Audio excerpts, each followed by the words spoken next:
suit the current zeitgeist, there's a version of Vauxhall's 5th generation Corsa Super Mini, this car, the Corsa-e, that's fully battery powered. But would you want to pay the significant premium necessary to get it? Time to check out this little battery powered hatch. Here, as with this model's cousin, the Peugeot E208, a 50 kilowatt-hour lithium-ion battery is mated to a 100 kilowatt electric motor, putting out 136 PS and working through the usual single-speed auto transmission that you get with EVs. Like all electric vehicles, this one develops all its torque all at once and simply hurls itself away from rest. The 30 mile an hour mark is reached in just 2.1 seconds, and 60 miles an hour is crested in only 7.6 seconds, disguising the fact that, also like all EVs, this zero emissions variant has a bit of a weight problem. That drivetrain adds over 300 kilograms of bulk.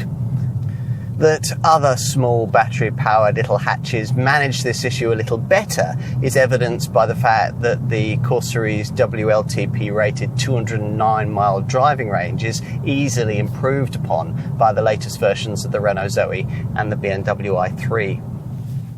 Still, all of this does represent a brave new world for forward-thinking Super Mini buyers looking to make the still rather expensive switch into all-electric motoring.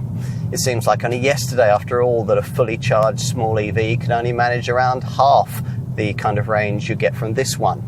If you're a Corsa-e owner, you'll need to know that getting anywhere near the quoted range figure will necessitate staying in the powertrain's provided Eco mode. Activating its Sport mode setting will reduce your range by around 10%. What about charging times?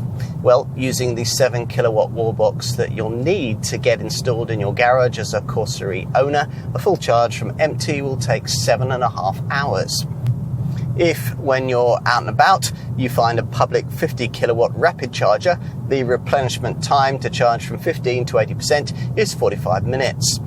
If the charger in question is a 22 kilowatt accelerated public charger, then the replenishment time will vary depending on whether you paid a little extra to get the Corsa-e standard 7.4 kilowatt onboard charger upgraded to 11 kilowatt spec.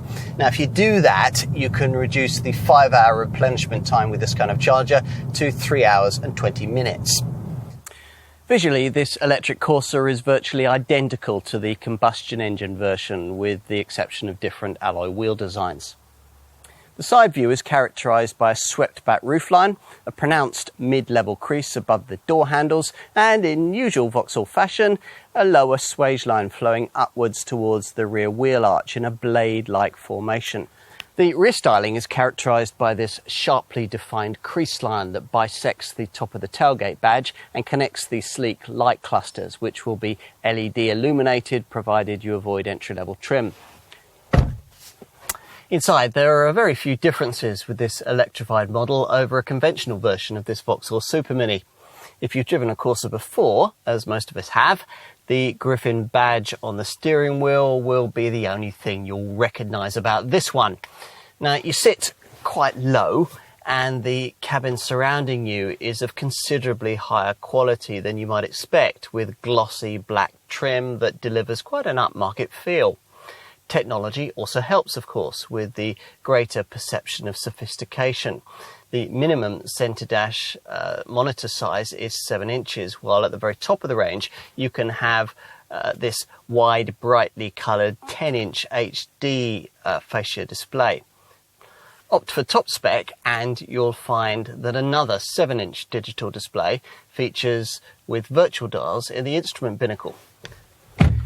Rear seat space is a little constricted thanks to the underfloor battery placement, and legroom is at something of a premium. It's more city car than Super Mini-like back here.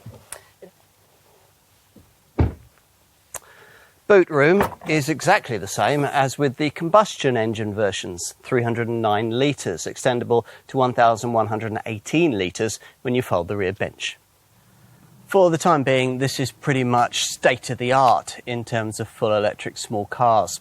Yes, you can get the same technology in a Peugeot E208 or a DS3 Crossback E-Tense, and yes, other compact EVs like the Renault Zoe and the BMW i3 will take you a little further on a single charge. But this Vauxhall will reach a far wider audience than any of the models just mentioned. it will play a key part in democratising the idea of a Super Mini EV, and that makes it a very important car indeed.